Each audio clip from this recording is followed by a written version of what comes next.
आज देखेंगे मैं डिमांड। मेरा जैसे वादा के मुताबिक ये टॉपिक है। मैं सोशल साइंस के किसी भी क्लास में डिस्कस करने से पहले आपसे वादा किया था कि इकोनॉमिक्स का 8 टॉपिक मतलब सिलेबस का 70% मैं डिस्कस करूँगा। अगर कोई 6 महीने तक नहीं पढ़े होंगे तो कृपया करके वीडियो में बने रहना। आपका एक कॉन्सेप्ट नहीं छूटेगा, आप दूसरे को पढ़ाओगे और सीनियर को आपका पढ़ाओगे, ठीक है। तो लव डिमांड होता क्या है? बेसिकली 2 टाइप से आप इकोनॉमिक्स में पढ़े होंगे, ठीक है। इकोनॉमिक्स है, एक पढ़े होंगे माइक्रो, एम वाला, ठीक, माइक्रो। एक पढ़े होंगे मैक्रो, ठीक, मैक्रो। तो जो माइक्रो इकोनॉमिक्स का जो एग्जांपल है वो आता है लव डिमांड, ठीक है। अब तुम मुझसे ये उम्मीद मत करना कि 6 महीने में तुम माइक्रो बताओ सर मैक्रो बताओ। तो 6 महीने में आपने डिस्कस किए होंगे आपके टीचर, चाहे आपके डीन साहब, चाहे आपके कोई भी हो, वो बात की बात है, चाहे आपके गेस्ट लेक्चरर हो। अब मैं अगर 6 पेपर के 4 दिन पहले आप अगर माइक्रो के बारे में अगर पूछोगे तो अच्छी बात नहीं। बाकी मैं बताऊंगा, जैसे समय आएगा तो मैं बता दूंगा, डिस्कस कर दूंगा, ठीक है। तो उसी के एक एग्जांपल है लॉ ऑफ डिमांड, ठीक है। और मेरा जो 8 वीडियो है, 7-8 वीडियो जो मैं सोशल साइंस में डिस्कस किया था, एटलीस्ट मैं वहाँ का जो बड़े बड़े टॉपिक है, ठीक है, जो बड़ा बड़ा टॉपिक है, अब जो बड़ा बड़ा टॉपिक को मैं डिस्कस किया हूँ वहाँ 7 से 8 वीडियो में। तो आप अगर मान लो मेरा वीडियो देख रहे हो तो आपको किसी बुक पढ़ने की जरूरत नहीं, पहली बात। दूसरी बात, किसी सीनियर का नोट से देखने की जरूरत नहीं। तीसरी बात, 70 नंबर के एग्जाम होता है कि नहीं होता है? तो 70 नंबर के अगर एग्जाम होता है तो उसमें आप 60+ ले लोगे, ठीक है। ये मेरा दावा है, आप जितना समझते हो आपके ऊपर है। और तीसरी चीज़, अगर किसी को डाउट है वीडियो में कैसे बना के डाल रहे हैं पेपर टाइम, तो पेपर टाइम कई यहाँ बैठे हैं पढ़ने वाले, तुम्हारे जैसे ही कॉलेज में भी पेपर है इन लोग का, ठीक है। तुम लोग को समझा रहा हूँ तो यूट्यूब पे डाल देता हूँ। तीसरी बात, किसी को डाउट है तो अपने प्रोफेसर से दिखला लेना वीडियो, अपने डीन साहब से दिखला लेना, अपने गेस्ट लेक्चरर से दिखला लेना, उससे मेरे को कोई फर्क नहीं पड़ेगा, ठीक है। आप वीडियो देख रहे हो तो प्रॉपरली देखो, बीच में स्टॉप करके मत देखो। हाँ, थोड़ा बहुत गलती हुआ है बीच में लिखने में, मात्रा में, जल्दी में, तो उसको क्षमा करें और सुन के उसको लिखें। और चौथी इंफॉर्मेशन ये है कि सेकेंड ईयर वाले लोग का मैं सिलेबस देख चुका हूँ। प्लांट ब्रीडिंग प्लस एक सब्जेक्ट है बायोटेक, दोनों का मैं डिस्कस करूँगा। आप बेफिक्र रहें। माइक्रो प्रोपोगेशन का 3 से 4 चैप्टर वहाँ का डीएनए फिंगरप्रिंटिंग है और ब्रीडिंग का सीक्वेंस आएगा, ठीक है। तो वो आते रहे। अब अपन देखेंगे लॉ ऑफ डिमांड। और एक सूचना और है, आप अगर मेरे से बुक पूछोगे तो मैं बता दूंगा, ठीक है। सोशल साइंस का पूछोगे तो बता दूंगा, इसका पूछोगे तो बता दूंगा, ठीक। और सबसे ज़्यादा दिक्कत यही सब चीज़ में रहता है। तो मैं सिलेबस तो मैं देख रहा हूँ, सिलेबस देख के मैं अपने से डिसाइड कर रहा हूँ कि कौन कौन सा टॉपिक कठिन है, उसी को डिस्कस करूँ। यहाँ कई लोग बैठे हैं तुम्हारे जैसे कॉलेज में पेपर देने वाले, ठीक है। तो मैं इकोनॉमिक्स का 8 टॉपिक डिस्कस करूँगा, नीचे का पूरा डिस्कस करूँगा, ऊपर का चौथा, छठवां, उसके बाद जितना नीचे का है उतना। आप वीडियो में कंटिन्यू बने रहना, ठीक। तो देखेंगे लॉ ऑफ डिमांड आया कहाँ से है? जो माइक्रो इकोनॉमिक्स से 2 टाइप इकोनॉमिक्स आप पढ़ोगे, माइक्रो प्लस मैक्रो। तो जो माइक्रो इकोनॉमिक्स का जैसे हम सीक्वेंस वाइज स्टडी करेंगे बहुत सारा टॉपिक में, तो उसी का एक टॉपिक है लॉ ऑफ डिमांड। मैक्रो मतलब जो देश के इकोनॉमिक्स के बारे में जो स्टडी करते हैं उसको बोलते हैं मैक्रो, ये वाला मैक्रो। और जो माइक्रो, जो छोटे देश, डिमांड क्या है, सप्लाई क्या है, यूटिलिटी क्या है, प्लस जीएलपी क्या है, और बाकी तुम्हारा सिलेबस का बहुत लाभ, कंज्यूमर सरप्लस का है, लाभ सप्लाई क्या है, उसके बारे में जो स्टडी करते हैं उसको बोलते हैं मैक्रो। बात समझ में आया? माइक्रो कहाँ से आया, लाभ डिमांड कहाँ से आया, समझ गए? ये माइक्रो से आया है। अब इसी को देखेंगे कि लाभ डिमांड होता क्या है, ठीक। तो लॉ ऑफ डिमांड समझने से पहले हमको सबसे पहले जानना पड़ेगा कि इसको हम खरीदने वाले के बेसिस में सोचते हैं। तो हमको कंज्यूमर पर बनना पड़ेगा। तो क्या है ये उपभोक्ता, उपभोक्ता जिसको बोलते हैं कंज्यूमर, कंज्यूमर वर्ग से देखा जाता है, वर्ग से देखा जाता है, देखा जाता है। ठीक, कंज्यूमर क्या है? कंज्यूमर मतलब समझते क्या हो कि किसी भी चीज को खरीदारी करने के लिए जाना है, उसको बोलते हैं उपभोक्ता। क्योंकि मैं उपभोक्ता हूँ, मैं किसी भी चीज को खरीदूंगा तो मैं उपभोक्ता हूँ। तो तुम पहले ना खरीदने वाला बन जाओ, अपने आप को खरीदने वाला रख के देखो, और खरीदने के लिए आप दुकान में पहुंच जाओ। अब मैं पिक्चर चालू करता हूँ, आप दुकान में पहुंच गए हो, अब पिक्चर चालू करता हूँ कि किसी भी चीज को खरीदते हैं, किसी भी वस्तु को खरीदते हैं। ठीक है, मान लो हमको खरीदना है, आज के दिन में सबसे ज्यादा ट्रेंड में है थार। ठीक, थार गाड़ी है, गाड़ी है सर, थार गाड़ी है। ठीक, 20 लाख 25 लाख के रेंज वाला गाड़ी। अब थार को अगर हमको खरीदने हैं, यहीं से निकलेगा डेफिनेशन, सिलेबस से नहीं फटा करूंगा, ध्यान से देखना। उपभोक्ता वर्ग से देखा जाता है करके बोल रहा हूँ, तुम पहले खरीदने जा रहे हो दुकान में, तुम्हारे सिलेबस में तुम्हारे मैडम, तुम्हारे सीनियर, तुम्हारे गेस्ट टीचर, तुम्हारे डीन, तुम्हारे वीसी, तुम्हारे डीएलडब्ल्यू जो भी चीज़ समझाए होंगे, अगर वीडियो देख रहे हो तो बाकी चीज़ को छोड़ो, साइड रखो, नहीं तो फिर समझ से परे हो जाओगे। ठीक है, अगर उसका देखना है तो उसी का पढ़ो, वीडियो को मत देखो, कोई मतलब नहीं है, पेपर फेल हो जाओगे। इसको देखोगे तो गारंटी ये है कि सुन के लिख लोगे, पढ़ने की जरूरत नहीं पड़ेगा। अगर आप 10 ध्यान से सुन भी लिए तो लिख के आ जाओगे, और गारंटी है कि तुम जो पढ़ते हो उससे 1.5 गुना एक्स्ट्रा नंबर ही देगा, क्योंकि मैं भी उसी कॉलेज से हूँ, मैं भी अभी एग्जाम दिया हूँ। ठीक है, बात समझना, मैं कॉलेज ही बताऊँ। ठीक, थार खरीदना है। अब थार खरीदने के लिए हमको क्या चीज़ देखना पड़ेगा? तो भाई तुम थार खरीदने जाओगे तो सबसे पहले क्या देखोगे? मूल्य देखोगे, मूल्य देखोगे कि नहीं देखोगे? ठीक, प्राइस देखोगे। ठीक, अब प्राइस के बाद क्या देखोगे? अब प्राइस के बाद क्या देखोगे भाई? इनकम देखोगे, तुम्हारे पास जेब भी तो देखने पड़ेगा ना। पहले प्राइस देख लिए कि भाई 25 लाख रुपए है, अब 25 लाख के बाद आप क्या देखोगे भाई? 25 लाख के बाद क्या देखोगे? जेब देखोगे। तो तुम दूसरा चीज देखोगे, इनकम देखोगे, आय देखोगे, इनकम। ठीक, इनकम के बाद और क्या देखोगे? इनकम के बाद क्या देखोगे? तीसरा चीज देखोगे, स्वाद एवं वरीयता। तीसरा, स्वाद एवं वरीयता जिसको बोला जाता है, इंग्लिश के बुक में लिखा है, जो इंग्लिश मीडियम वाले होंगे वो पढ़ रहे होंगे, वो देखेंगे टेस्ट एंड द प्रेफरेंस। ठीक, चौथा चीज क्या देखोगे? इससे संबंधित और कई सारा ब्रांड होंगे सेम रेंज में, देखोगे कि नहीं देखोगे? अगर 25 लाख है तो कुछ और गाड़ी देख ले उसी रेंज में, थार के कई मॉडल देख ले, देखोगे कि नहीं देखोगे? तो रिलेटेड वस्तु को और देखोगे तो क्या लिख सकता हूँ? संबंधित वस्तु। ठीक है, संबंधित वस्तु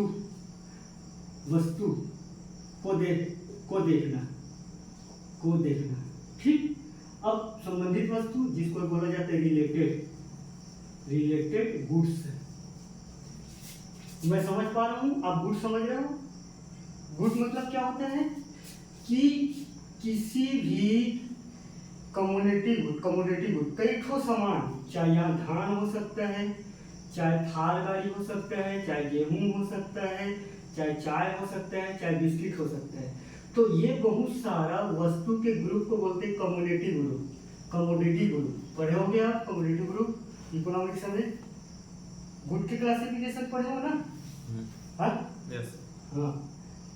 तो किसी कम्युनिटी गुड का पर्टिकुलर चीज के बारे में डिस्कस करना। पर्टिकुलर चीज को, अगर मान लो मैं यहाँ गेहूं बस का बात करूं तो ये हुआ वस्तु। ठीक, तो वस्तु कई प्रकार के, एक कमोडिटी गुड में कई प्रकार के वस्तु हो सकते हैं, तो हम कमोडिटी गुड का डेफिनेशन क्या लिख सकते हैं? बहुत सारे वस्तु का मिश्रण कमोडिटी गुड का डेवलपमेंट करेंगे। ठीक है, तो हम वस्तु करके बात कर रहे हैं, तो थार हमारे लिए वस्तु है। तो वस्तु को खरीदेंगे, क्योंकि मैं बोला हूँ उपभोक्ता, तो चार चीज को पहले देखना पड़ेगा। ठीक है, अब यही क्योंकि देख ला अब डिमांड को डिटरमाइन करने के लिए, ये है डिटरमाइन ना, यहाँ से डिटरमाइन करने के लिए चार चीज को देखेंगे। डिटरमाइन मूल्यांकन करना है, तो मूल्यांकन करेंगे खरीदने से पहले, तो चार चीज को अपन देखेंगे।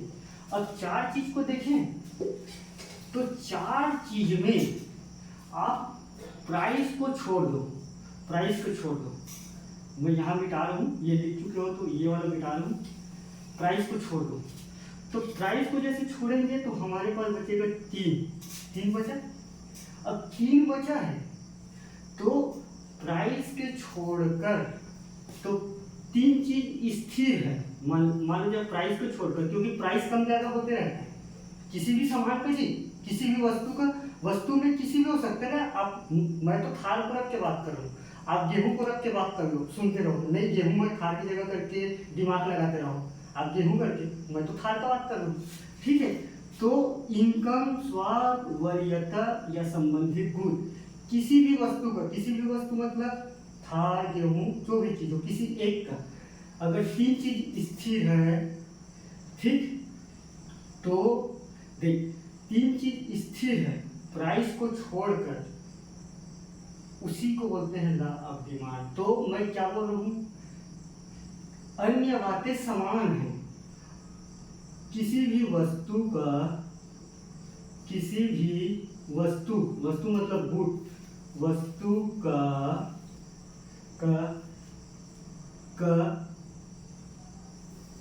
प्राइस को छोड़कर अन्य बातें, प्राइस को छोड़कर अन्य सभी चीजें स्थिर है, तो लॉ ऑफ डिमांड इसी को कहते हैं। ठीक है, किसी भी वस्तु का प्राइस के छोड़ के बाकी 3 चीज स्थिर है, तो उसी को बोलते हैं लॉ ऑफ डिमांड।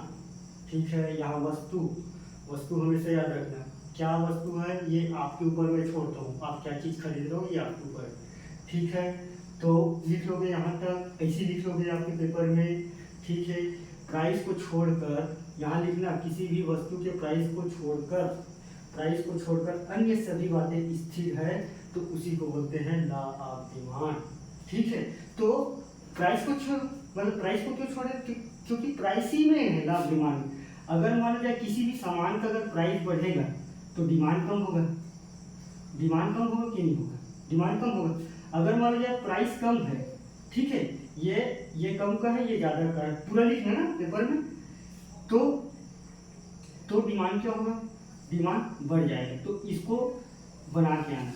ठीक, किसी भी सामान का प्राइस बढ़ने पे डिमांड कम होता है, ये तो इसी को बोलते हैं लॉ ऑफ डिमांड। और यही चीज़ पूरा समझाया है ये चारों, तो इसको चारों चीज़ को लिख के इसको नीचे में लिखना है। ठीक है, प्राइस बढ़ने पे डिमांड कम होता है, प्राइस कम होने पे डिमांड बढ़ जाता है। तो क्या है? उल्टा संबंध है। एक बढ़ रहा है तो एक कम हो रहा है, उसी को बोल रहे हैं प्राइस, उसी को बोल रहे हैं लॉ ऑफ डिमांड। किसी भी वस्तु का ना, वस्तु हमेशा याद रखो। गुड आपके टीचर समझाए होंगे, गुड क्या है, गुड मैं भी समझाया, वही है गुड। ठीक है, गुड कम ज्यादा, तो ये क्या है? उल्टा है। तो एक शब्द एक चीज लिख सकते हैं, स्क्रीनशॉट कर लो या ले लो फोटो। ठीक, तो क्या है? ये वर्गक्रमानुपाती संबंध है।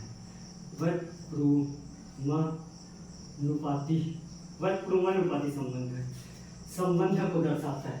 तो एक पॉइंट और हो गया, लॉ ऑफ डिमांड वर्गक्रमानुपाती संबंध को दर्शाता है। साथ ही साथ इसी को बोलते हैं इनवर्स रिलेटेड। इंग्लिश वाले लोग ध्यान देंगे इस वर्ड इनवर्स रिलेटेड। ठीक, इनवर्स रिलेटेड। अब इसी को आरओ जेआरएफ PHU CAT या IO में इसी को पूछा था जॉब के में या CAT में, ठीक, कि कौन सा संबंध होता है, ठीक है, उल्टा होता है। अगर मान लो जाए तुम बोलोगे सर किसी का प्राइस बढ़ने पे उसका डिमांड बढ़ जाता है, मान लो जाए सोना प्राइस बढ़ते रहता है तो लोगों को सोचता है यार कि रेट बढ़ रहा है, खरीद लेते हैं, बाद में और बढ़ेगा तो बेच देते हैं। तो आपके टीचर ने एक बताया होगा गिफ एंड गुड का कॉन्सेप्ट जब मैं आएगा तो बताऊंगा, नहीं तो दिशा भटक जाए। गिफ एंड गुड वह वस्तु होता है जिसका प्राइस बढ़ने पर डिमांड बढ़ता है। जैसे कि ज़्यादा पैसे वाले, तो ज़्यादा पैसे वाले लोग क्या, किसी भी सामान महंगा होता है तो खरीदते हैं वो लोग इन्वेस्ट करते हैं, तो वो अलग कॉन्सेप्ट है, ठीक है, यहाँ समझ आ गई। अगर मान लीजिए प्राइस बढ़ रहा है तो अगर डिमांड बढ़ रहा है, ठीक, अगर प्राइस कम हो रहे हैं तो प्राइस कम तो डिमांड कम, तो ये लॉ ऑफ डिमांड ये नहीं कहलाएगा। हाँ, एक आध होगा अब सेक्शन में, उसकी बात हम कर लेंगे आगे, ठीक है, यहाँ तक समझ आ गया, एकदम क्लियर है। अब यहाँ तक तो आप लिख लोगे, नीचे आपको और लिखना पड़ेगा। देख, अन्य बातें समान है, तो किसी वस्तु का अन्य सभी चीजें समान है, किसी ये सभी चीज समान, प्राइस को छोड़ के सभी चीज समान है, मान जाए समान है, तो किसी भी वस्तु का प्राइस बढ़ने पर क्वांटिटी ऑफ डिमांड कम होगा। तो किसी वस्तु का प्राइस बढ़ने पर लॉ ऑफ डिमांड या क्वांटिटी ऑफ डिमांड कम होगा, ठीक है। और फलस्वरूप यहाँ लिखा फलस्वरूप प्राइस घटने पर क्वांटिटी ऑफ डिमांड बढ़ जाएगा,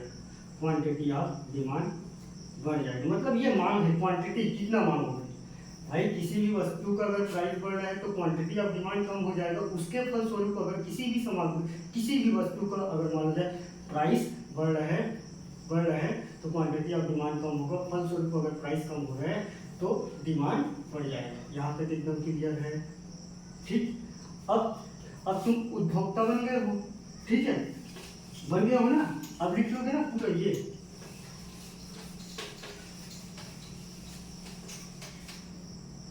ठीक। तो डिमांड करो, देखिए डिमांड करो आप समझो, ये इसको बोलेंगे एक्स एक्सिस, इसको बोलेंगे वाई, इसको जीरो मानते हैं, ठीक है। तो डिमांड कर्व क्या है, ये वाला लाइन प्राइस का है, प्राइस, ठीक, ये क्वांटिटी ऑफ डिमांड का है, क्वांटिटी ऑफ डिमांड, ठीक, क्वांटिटी ऑफ डिमांड। अब मान लो जाए, हाँ, किसी भी स्पेलिंग मिस्टेक होगा तो जो मैं बोल रहा हूँ उसको सुनकर लिखे, यहाँ ध्यान न दे, ठीक। मान लो जाए अगर मान लो जाए जीरो है, प्राइस जीरो है का मतलब किसी भी सामान का एक स्थायी रेट चल रहा है, आप खरीदने गए हो तो उसी रेट, बड़ कुछ नहीं है, सेम। अगर मान लो जाए अभी आज के डेट में आप अगर आलू को 20 रुपये में खरीद के लाते हो, क्योंकि आलू भी तो कहीं न कहीं वस्तु है, ठीक है, वस्तु खरीदने, क्योंकि तुम उपभोक्ता हो, तो 4 महीने बाद भी आलू का कीमत 20 रुपये है, तो वही मान लो किसी का प्राइस अगर मान लो जाए जीरो है, तो क्वांटिटी ऑफ डिमांड क्या होगा, 4 महीने बाद बढ़ जाएगा, मान है, तो क्वांटिटी ऑफ डिमांड मान लो जाए यहाँ है, क्वांटिटी ऑफ डिमांड जीरो यहाँ है, तो ये है एक स्थिर है। अब मान लो जाए प्राइस बढ़ा, P1 हुआ, P1 यहाँ हुआ है, ठीक है, तो क्वांटिटी ऑफ डिमांड क्या होगा भाई, प्राइस बढ़ रहा है तो क्वांटिटी ऑफ डिमांड कम होगा, ठीक है, तो कम होगा तो क्या है, तो क्वांटिटी ऑफ डिमांड ये होगा, क्वांटिटी ऑफ डिमांड 1, ठीक है। तो कितना कम हुआ, इतना कम हुआ है, ये इतना कम हुआ है, और प्राइस कितना बढ़ा है, इतना बढ़ा है, यहाँ से यहाँ गए, P0 से P1 गया, तो कुछ ना कुछ प्राइस बढ़ा होगा। मान लो जाए यहाँ 20 था, यहाँ 30 हो गया होगा। ठीक है। चौथा चीज, अगर मान लो जाए प्राइस और बढ़ेगा, P2 हो गया, तो मान लो जाए डिमांड यहाँ आएगा। ठीक, तो ये और ये, ठीक, प्राइस बढ़ने पर फिर डिमांड कम होगी, इतना इतना कम हो गया, तो इसको बोलेंगे Q2, क्वांटिटी ऑफ डिमांड 2। ठीक है, Q2 मतलब क्वांटिटी ऑफ डिमांड ऑफ 2। तो क्या है, प्राइस बढ़ने के साथ साथ ये लास्ट पॉइंट को देखो, किसी भी वस्तु का लास्ट पॉइंट, तो ये बढ़ रहा है कि नहीं बढ़ रहा है, उल्टा हो रहा है।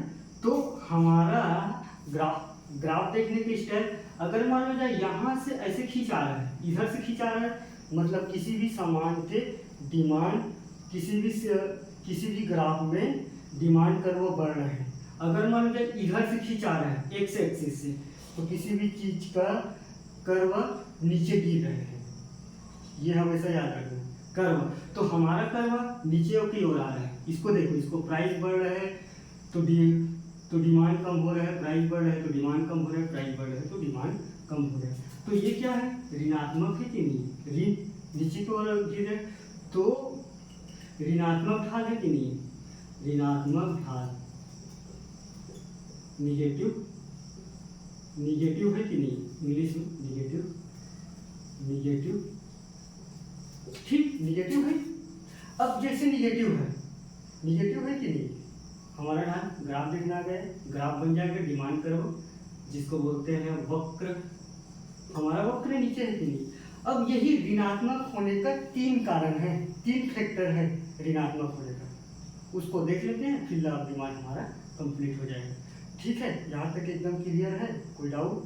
और इसी को पूछा था RHO या CET में 2017 वाला पेपर के आयो। आप पेपर नंबर क्रमांक इकोनॉमिक्स का सेक्शन को जाके देख लेना, या आपके कोई भाई बंद होगा या कोई आपका प्रोफेसर होगा, बुक ले लेना, पेपर ले लेना आयो का और मिला के देख लेना, यही क्वेश्चन यहाँ से। ठीक, तो आप कॉन्सेप्ट को समझ रहे हो, एक बार पढ़ोगे CET BHU सबके लिए हो जाएगा। आप किसी को जिनको पढ़ाओगे फिर ये विश्वास रखना मेरे ऊपर, मैं पढ़ाऊंगा। ठीक, तो यहाँ तक क्लियर। अब जो ऋणात्मक हुए हैं उसके 3 कारण हैं, यहाँ ऋणात्मक लिखा हूँ, मिटाना पड़ेगा, ब्लैक बोर्ड छोटा है। ठीक, ऋणात्मक, ये ऋणात्मक है, ऋणात्मक। ठीक, उसका 3 कारण है। पहला है आय प्रभाव, सेकेंड है स्थानापन्न प्रभाव, ठीक, तीसरा है घटती सीमांत का उपयोगिता का, घटती सीमांत का क्या है, बोलो एक बार, घटती सीमांत का उपयोगिता, घटती सीमांत उपयोगिता का नियम, सीमांत के उपयोगिता का नियम ना, उपयोगिता के नियम, यही बोलते हैं नियम। इसको बोलते हैं इनकम इफेक्टर, इंग्लिश वाले इनकम इफेक्टर। इसको बोलते हैं सब्स्टिट्यूशन इफेक्टर। ठीक, इसको बोलते हैं लॉ ऑफ डायमीसिंग मार्जिनल यूटिलिटी।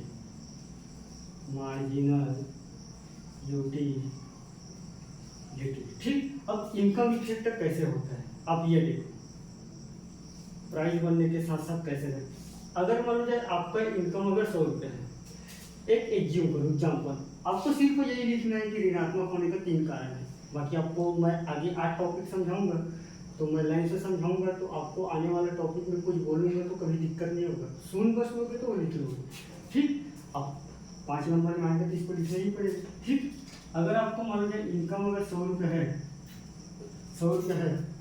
ठीक, तो 100 रुपये है, तो अगर आप बाजार जा रहे हो तो कोई वस्तु खरीद रहे हो, प्याज आपका वस्तु है।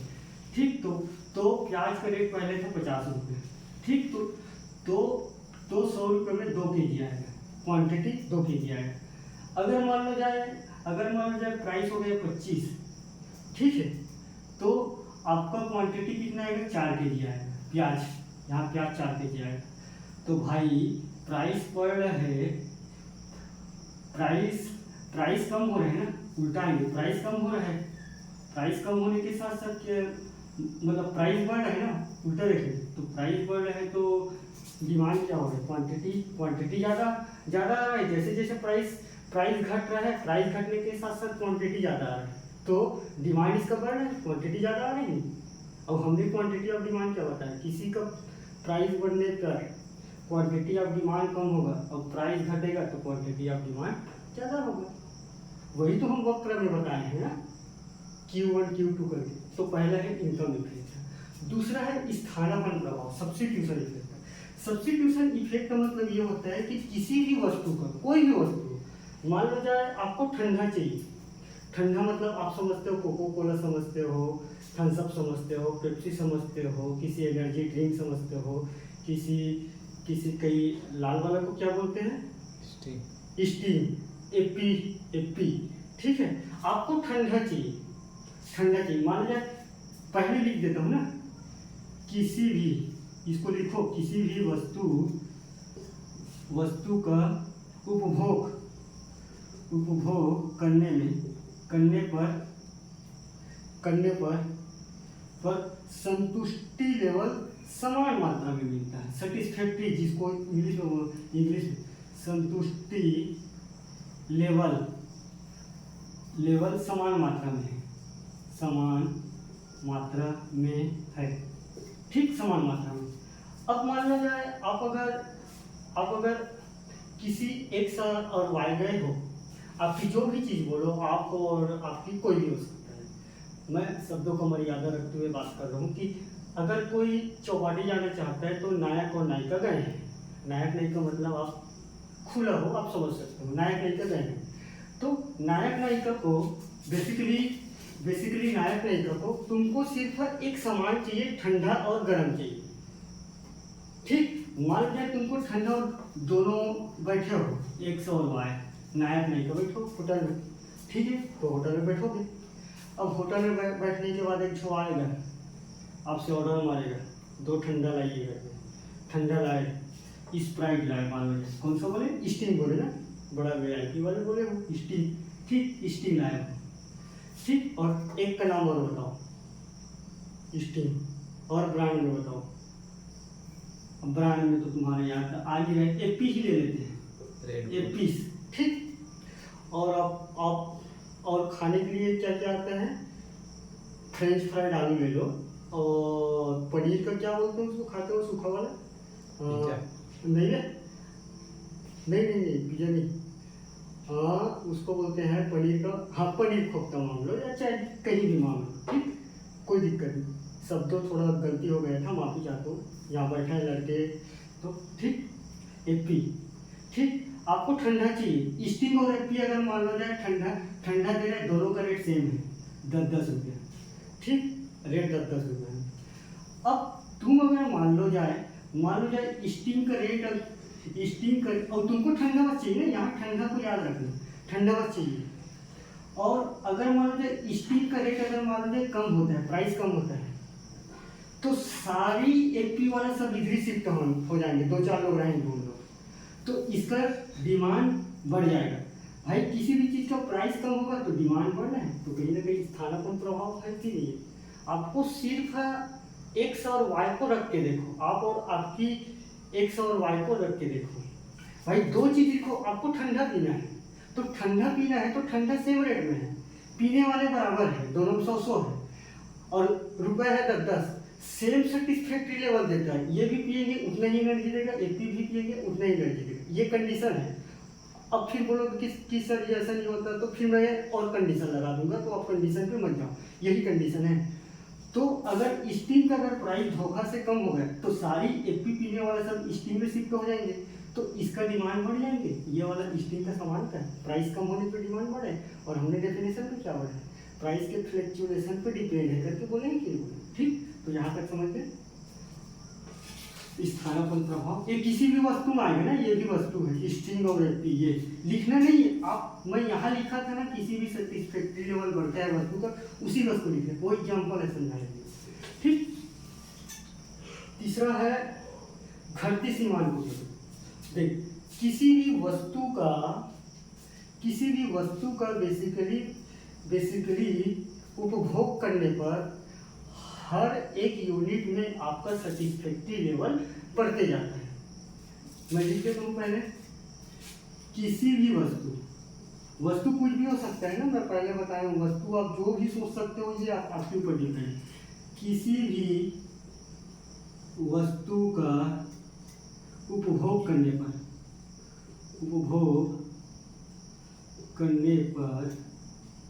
संतुष्टि लेवल हर एक यूनिट लेने पर सेटिस्फैक्ट्री लेवल बढ़ता है, संतुष्टि लेवल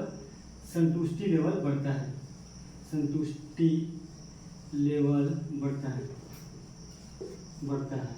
तो उसको बोलेंगे law of dimension marginal utility. ये इसका एकदम सिंपल भाषा में डिफिनेशन है। अब मैं इसी को एग्जांपल में बोल रहा हूँ। मान लो जाए एक्स और वाई अगर मान लो जाए गए हैं। अब मैं सिंपल से नायक और नायिका, आप लोग कॉलेज वाले हो, आप लोग भी समझते हो। आप लोग अगर गए हो किसी एक्स और वाई के साथ, ठीक, आप बैठे हो होटल में, ब्रांड होटल में, आप मंगाए पिज्ज़ा, ऑर्डर किए, सामने वाले बोल दिए मैं नहीं खाने वाली, तो तुम तुरंत वापस करवा दोगे। अगर मान लो जाए कोई अगर टेस्ट नहीं करे रहोगे तो सामने वाले जिद किए, मान लो जाए कोल्ड कॉफ़ी का मामला उसी का चल रहा है, कोल्ड कॉफ़ी का आजकल, ठीक है। तो कोल्ड कॉफ़ी मंगाया, ठीक, एक कोल्ड कॉफ़ी मंगाया, तो एक कोल्ड कॉफ़ी क्या हो गया, एक यूनिट हो गया। अब एक सवाई में मत जाना, नहीं तो फिर भसक जाओ, तो वहीं बैठे रहोगे, ध्यान उधर मत लाओ। उसको मैं समझा रहा हूँ तुमको कोल्ड कॉफ़ी में लाने के लिए। आप कोल्ड कॉफ़ी ऑर्डर किए, कोल्ड कॉफ़ी, ठीक, वो भी बढ़िया मलाई मार के दूध वाला, ठीक है। अब लाया कोल्ड कॉफ़ी, तो एक कोल्ड कॉफ़ी लाए तो इसको बोलेंगे एक यूनिट। अब एक सवाई के लिए दो आया है, दोनों पिए, तो थोड़ा बहुत जो पहले आपके मन में भाव था ज़्यादा खाने का, वो थोड़ा से कम हो जाएगा। एक गिलास पीने के बाद कम हो जाएगा। अब फिर मन किया यार कि ना साइड से ऐसे कोहनी मारा गप से, और फिर बोले नहीं एक यूनिट और चाहिए और खाऊंगी करके। अब फिर मंगाया एक, फिर आपका संतुष्टि लेवल बढ़ जाएगा। यहाँ संतुष्टि लेवल बढ़ेगा, मतलब आपके मन कम हो रहे हैं, मतलब आप जो खाना चाह रहे हो वो कहीं ना कहीं उससे कम हो रहा है कि अगले बार मैं और नहीं खाऊंगी। मान लो जाए अगर आपको खाने का तीन गिलास है, तो आप अगर 3 गिलास पीने का है, तो हर एक गिलास में अपना कोटा पूरा होता जाएगा, तो आपका कोटा और पूरा हो गया। दूसरा गिलास मंगाए, इसको दूसरा यूनिट मान, फिर आपका संतुष्टि लेवल बढ़ जाएगा। तो फिर लगेगा यार कि नहीं यार अब थोड़ा सा ही पी पाऊंगा, अब मंगाऊंगा तो पूरा बर्बाद हो जाएगा, पैसा बर्बाद हो जाएगा। आप मन में सोचते रहोगे। फिर सोचे मामला इज्जत का है, मंगाया यार, पैसा कहीं से भी पेमेंट हो जाएगा, दोस्तों से फोन लगा, ठीक। तो आप अगर तीसरा में गए तो इसको बोलेंगे 3 यूनिट, ठीक। तो आपका संतुष्टि लेवल अब हो गया पूरा। तो इस सामान का आपके लिए डिमांड कम हो जाएगा। तो हर एक यूनिट में आपका सेटिस्फैक्ट्री लेवल बढ़ रहा है ना, मतलब उस सामान को मांगने के लिए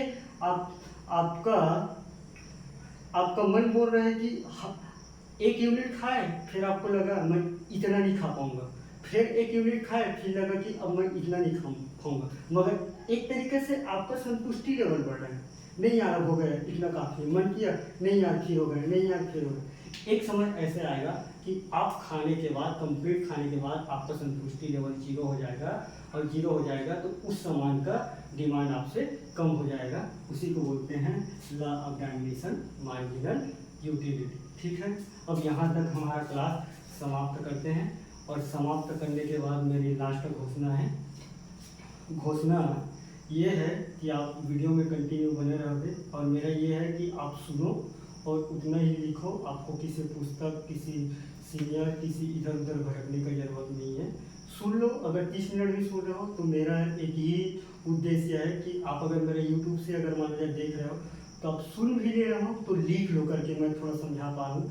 अगर मान लो जाए अगर मान लो आपको लग रहा है वीडियो लंबा हो रहा है करके, तो आप बताना, मैं 10 मिनट अपने शॉर्ट में बताऊंगा तो कोई काम का नहीं होगा। 10 मिनट भले इस तरह लगे, बाकी आप एक बार सुनने के बाद लिख पाओ, वो तब मेरा काम सफल होगा। अगर आप यार किसी भी चीज़ को एक बार पढ़े फिर उसको रिविजन के लिए पेपर टाइम दे रहे हो, 24 घंटे का टाइम मिलता है, एक दिन का छुट्टी में तो 14 घंटे इसी चले जाता है, तब क्या पढ़ोगे है? उससे अच्छा एक बार सुन लो, एक बार सुनने के बाद हमेशा तुम्हारे माइंड में चलते रहे, क्योंकि 17 टॉपिक में 24 घंटा में पढ़ के माइंड में रखना ये किसी के बस की बात नहीं है, ये भूल के मत करना। पहली बात, आप भी नहीं रख पाओगे, भूल जाओगे, फेल हो जाओगे। आप सिर्फ कॉन्सेप्ट का समझो, यहाँ कॉन्सेप्ट रहेगा तो लिख लोगे, ठीक। तो मैं उसी में काम कर रहा हूँ, 8 टॉपिक सिलेबस का 70% डिस्कस करूँगा, ये मेरा वादा है। बने रहना बस वीडियो, ठीक। Thank you.